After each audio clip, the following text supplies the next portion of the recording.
Law and order इनके बस की बात नहीं है। करप्शन काफ़ी है समूचे बिहार में। कोई भी काम बिना पैसा दिए हुए नहीं हो पा रहा।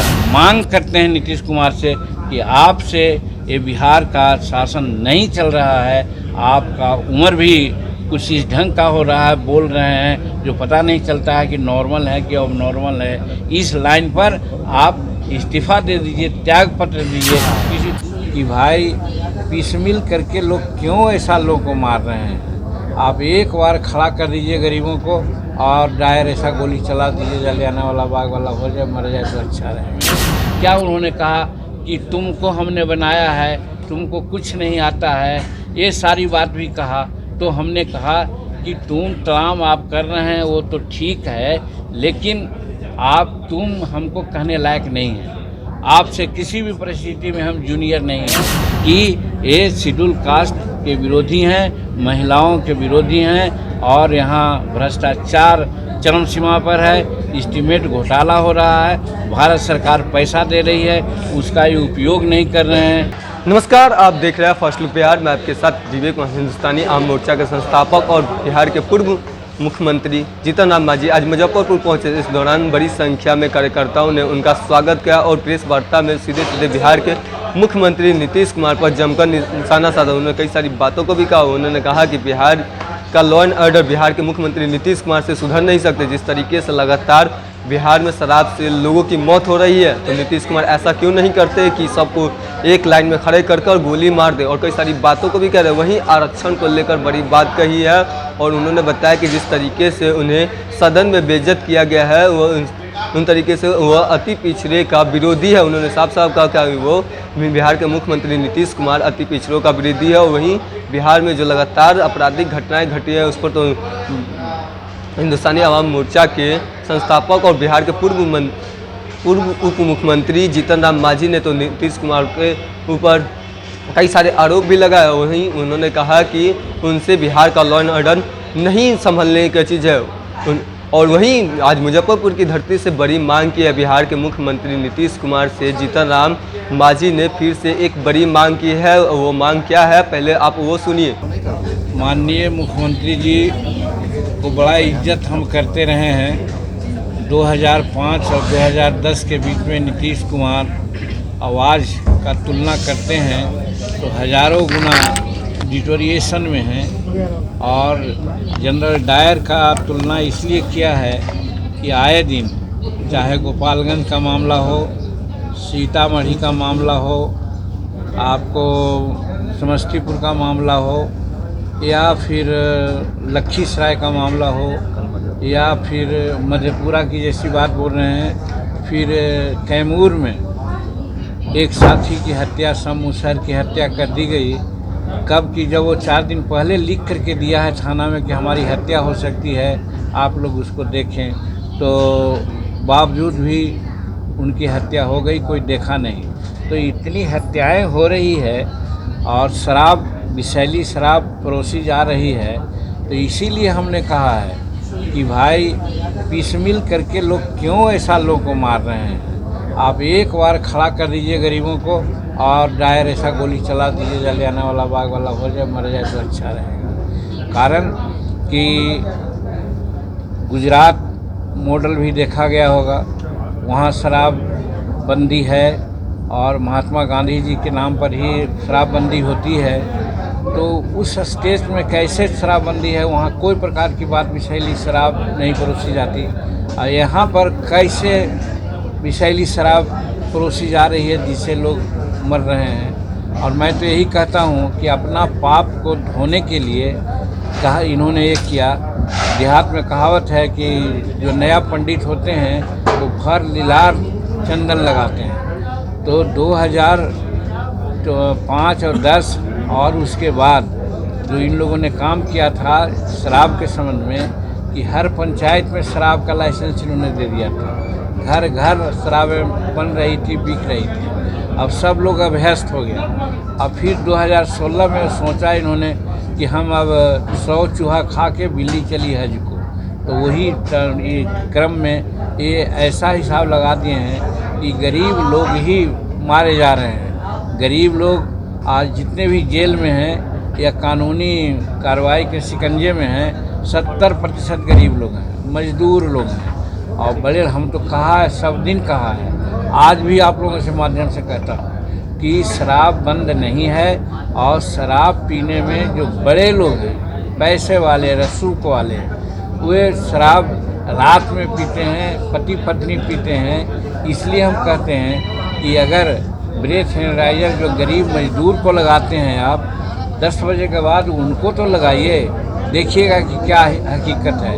और फिर ये कहना चाहते हैं कि बिहार विधानसभा में जो जीतन मांझी के साथ यही प्रश्न का जवाब पूछने में क्या उन्होंने कहा कि तुमको हमने बनाया है, तुमको कुछ नहीं आता है, ये सारी बात भी कहा।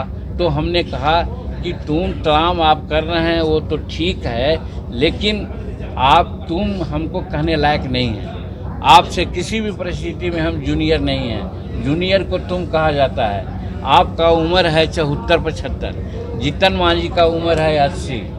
आप 1985 में विधायक हुए हैं, जीतन मांझी 1980 में विधायक हुआ है। और आप 67-68 में डिग्री प्राप्त किया है, जीतन मांझी 1966 में ऑनर्स ग्रेजुएट किया है। तो हर दृष्टिकोण से आपसे सीनियर है जीतन मांझी, तो उसको तुम ताम करने का क्या उचित है।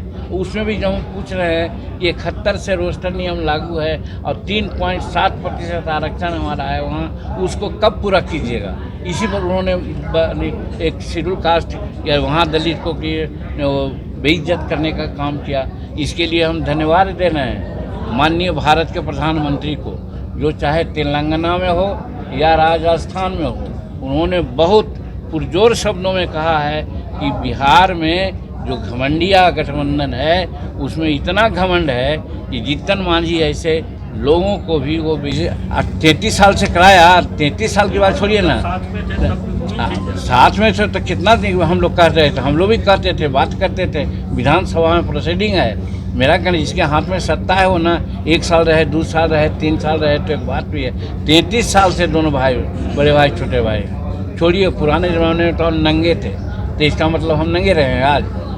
तो इसीलिए हम कहना चाहते हैं कि ये शेड्यूल कास्ट के विरोधी हैं, महिलाओं के विरोधी हैं। और यहाँ भ्रष्टाचार चरम सीमा पर है, एस्टीमेट घोटाला हो रहा है, भारत सरकार पैसा दे रही है, उसका ये उपयोग नहीं कर रहे हैं। नया म्यूजियम से पुराना म्यूजियम में अंडरपास बना रहे हैं 5200 करोड़ रुपये का। क्या ज़रूरत है उसकी भाई।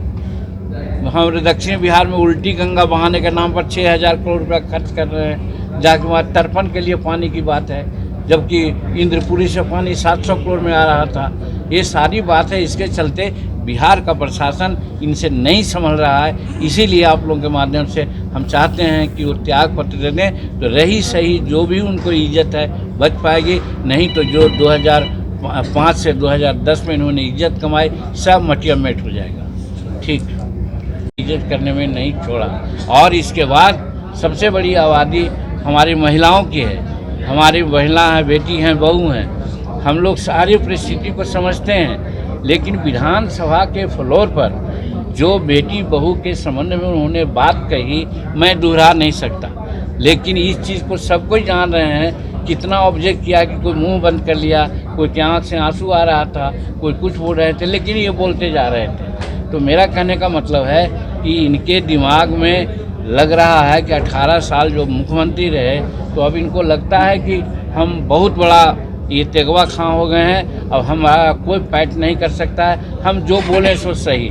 तो इसलिए एक तरफ महिलाओं का इन्होंने अपमान किया, दूसरी तरफ दलितों का अपमान किया, और तीसरे तरफ जनगणना के नाम पर, कोटा बढ़ाने के नाम पर ये फर्जी दस्तावेज के सहारा से अपना आगे बढ़ाने का काम किया, जबकि हमारा कोटा पूरा नहीं है। हमारा कोटा बैकलॉग पूरा करें तब हम समझते हैं कि कुछ हो सकता है, यही कर सकते हैं। और अंत में बिहार में लॉ एंड ऑर्डर की स्थिति आप देख रहे हैं। अभी जैसा पहले मैंने आपको कहा, यहाँ तो विषैली शराब की बात आ गई, गोपालगंज का हो या सीतामढ़ी का हो या फिर लखीसराय का हो, यहाँ समस्तीपुर का हो, लेकिन लॉ एंड ऑर्डर इनके बस की बात नहीं है। करप्शन काफ़ी है समूचे बिहार में, कोई भी काम बिना पैसा दिए हुए नहीं हो पा रहा है। इसीलिए हर क्षेत्र में ये सरकार फ्लॉप हो गई है। इसलिए आप लोगों के माध्यम से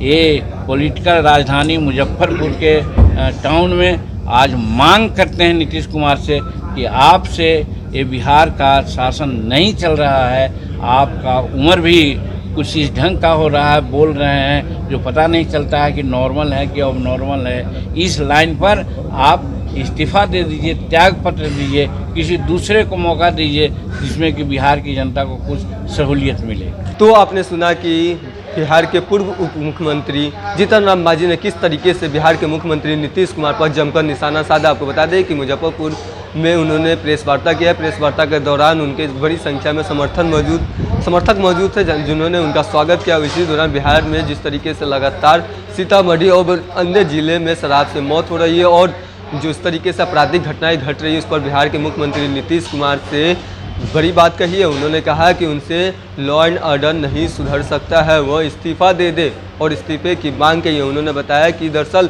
जो इज्जत उन्होंने 2005 से 2010 तक कमाई है वो भी इज्जत गवा देंगे, जल्द से जल्द इस्तीफा दे दे और कई सारी बातों को भी कहा है। तो इसी तरीके खबर के साथ बने रहे, हमारे चैनल को लाइक करें, सब्सक्राइब करें।